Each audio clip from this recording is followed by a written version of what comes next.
Right, Spider-Man, issue 51. Amazing Spider-Man number 51.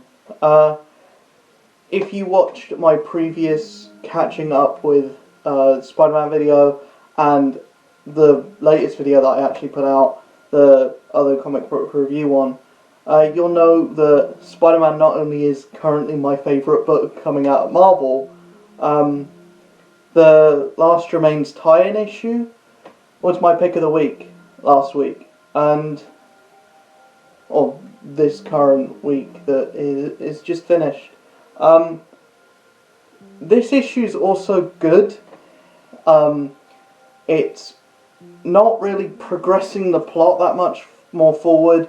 We've had like 2 issues that have been bombastic and off the wall, and we've had some pretty big reveals. We had the reveal of Harry Osborn as Kindred, which is a big spoiler. I probably should have put a spoiler alert, but I didn't, because you probably already know, or if you don't already know, you would have guessed.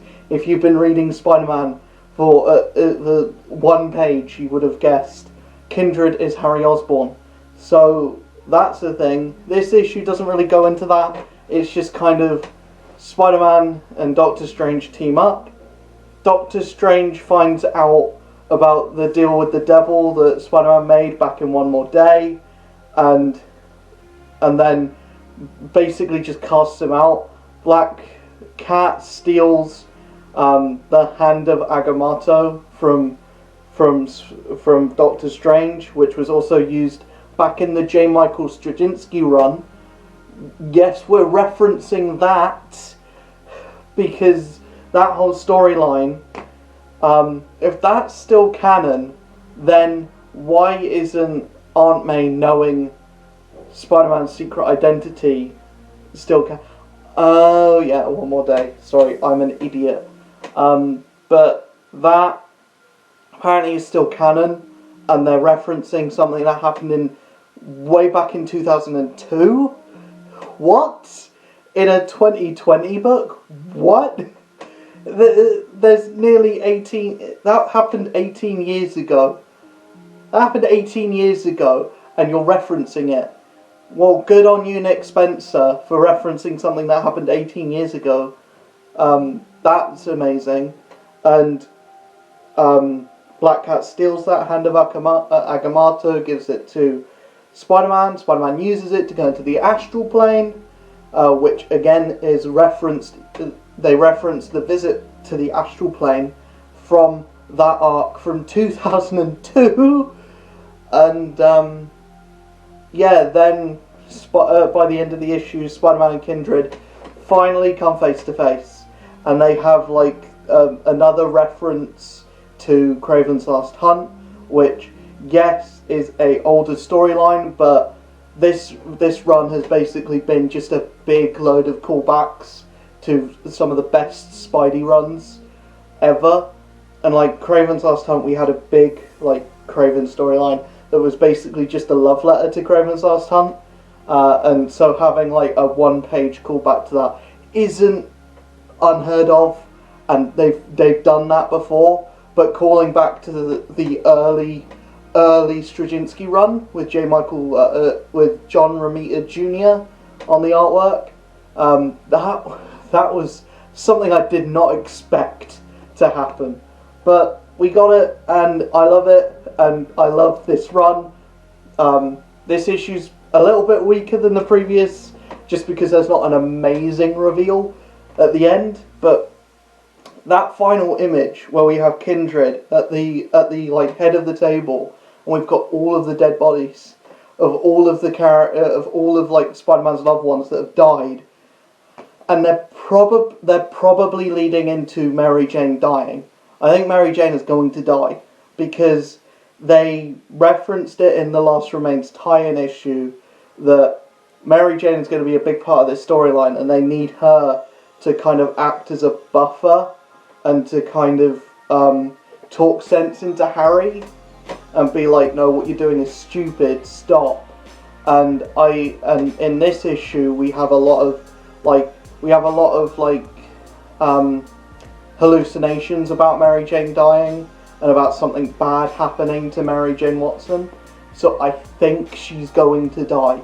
By the end of this arc, we're going to get Mary Jane Watson cops it, and then the fallout of that is going to be probably another One More Day, where there's another deal with the devil to get Mary Jane back, or something, because you can't have, because they're leading into a marriage, they're leading into Spider-Man and Mary Jane getting married again, or Peter Parker and Mary Jane getting married again, but that can't happen, so they're probably going to kill her off.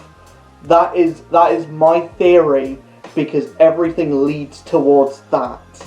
The only problem I have with that is usually when they kill off Mary Jane, it's not a good storyline, because that was the Spider-Man mini-series that just came out, that I don't think is even finished yet, where they had this new villain that's called Cadaverous, that for some reason looks exactly the same as the villain that was in this, but bigger and beefier.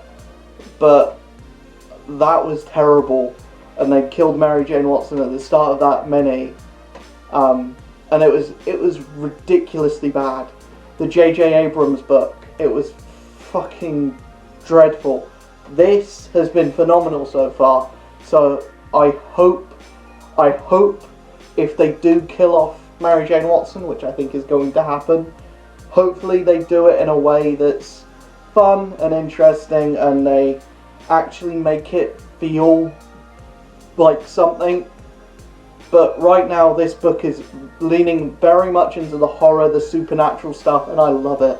I love it, because it's not doing like the Doctor Doom arc did, where everything feels way too big for a Spider-Man book. They're doing it like it's a big storyline, but it makes sense for Spider-Man,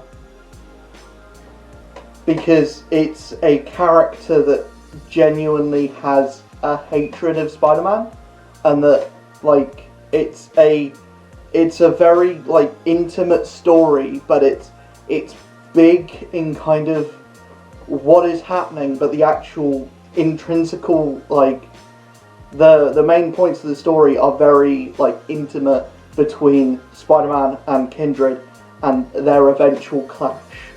And what we're being told from the preview issues is that this fight's going to be long, and when I say long, I mean like back in the fucking when they introduced Morlun, and like there was a big like 3-issue fight. The fight against Morlun was 3 issues, so I think the fight against Kindred is probably going to be 3 issues as well. It's going to be bonkers, and I cannot wait. I've been loving Spider-Man, I continue to love Spider-Man. Nick Spencer, you are on a very good upwards trajectory, and don't fall down now, because I honestly love your book. That's all I have to say about Spider-Man issue 51. Not a lot happened this issue, but a lot is going to happen in the next coming issues. And yeah, I'm interested to see what Doctor Strange saw, because I feel like it is what happened in One More Day, but I don't know, because there's been a lot of callbacks to Straczynski's stuff in the last few issues, and it feels like Nick Spencer's trying to make what was once terrible and bring it back and make it good, because that's what he's doing. He's making like something that was terrible into something good, by making it have long-lasting consequences that aren't like ridiculously terribly written. But this series has been a solid line of average up until the Sin Eater arc, and then it's been upwards from there. And the issue 50 cemented it as being the best thing coming out of Marvel at the moment, which Spider-Man should be. That's going to be everything that I've got to say in this episode. I'll see you guys in the next one. Check out my Twitch, my Instagram, my Twitter, everything else. I usually have a better background, but the background's going to be gone because we've been packing for a move, and the move might not be happening as soon as we hoped, because the UK is going into lockdown again, which, you know, right around like the end of the furlough scheme, fucking Black Friday happening, and like Christmas deals, like shops are going to be shut when people are trying to buy Christmas presents. Like, what the fuck? Like, I understand this is our fault because we weren't following like the guidelines, and we weren't taking things seriously. But also, don't shut shops when people have to do Christmas shopping, and when people, like, when it comes to like the end of the financial year, and like we need the shops to be open because this is when the big rush comes in. But now, like, things are going to be behind, we're gonna have to wait for, you know, etc. And I don't usually talk about political stuff here, or this isn't even like political stuff, this is like just what is going on in the world at the moment, and it sucks. Because anyway, more about how it's going to affect the channel directly is the background's gone, and the background's going to be gone probably until the end of the year, and I probably won't be moved until next year because our fucking housing association is terrible, not getting us paperwork, and yeah, it's the worst thing in the world ever. And I know there's probably more important things to be worried about, but I'm worried about like when I'm going to be moved and whether we will be moving, because I've been saying since the start of this channel, I assumed I would be moving in a month. We knocked down the wall that was in my background, and that when we knocked down that wall, I was assuming in a month's time I'll be in a different house. No, that fucked up. We had another house that we were supposed to be going to. That fucked up. And now we've got a final house. We're told within a month's time, we were told we'll get the paperwork to you, and within a month's time of the paperwork being done, you'll be moved into the new house. And we thought, come November or Christmas, come Christmas, we'll be in a new house. It'll be sorted. Turns out we're probably not going to be in a new house till next year because lockdown is a thing and it's happening, and fuck, it sucks. It really does suck. But hey, that's life, and we move on. We move on. It doesn't affect it. Thankfully, doesn't affect me too much because, you know, working from home and everything, and I've got the Twitch streams to do. I've got the YouTube stuff to do, so I'm barely in a decent position. I'm not in a decent position as I don't make money from either, but I'm fairly in a decent position as I won't be getting bored. I'll have enough to do here, and hopefully in the coming months I can get to a point where, well, I'm almost at a point where I can monetize my Twitch streams.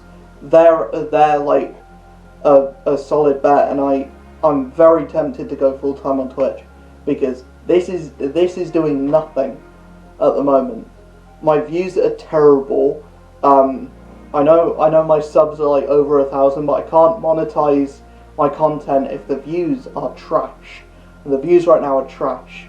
If I can't like solidly count on a video getting over 10 views, then I can't actually like then I would be laughed out of the fucking email that I send asking for monetization. I would be laughed out of it, and YouTube would say, "Fuck no, you're not worth it." But yeah, just right now I'm looking into monetizing my Twitch streams, and I can't do that until I have like average of 3 viewers coming into every stream within a 30-day period. So those of you who aren't already following my Twitch, follow it now. Watch my streams when I'm live every weekday. And yeah, see you guys in the next one. I do have a video planned later in the week because I'm doing a big thing on Twitch in December to end out the year.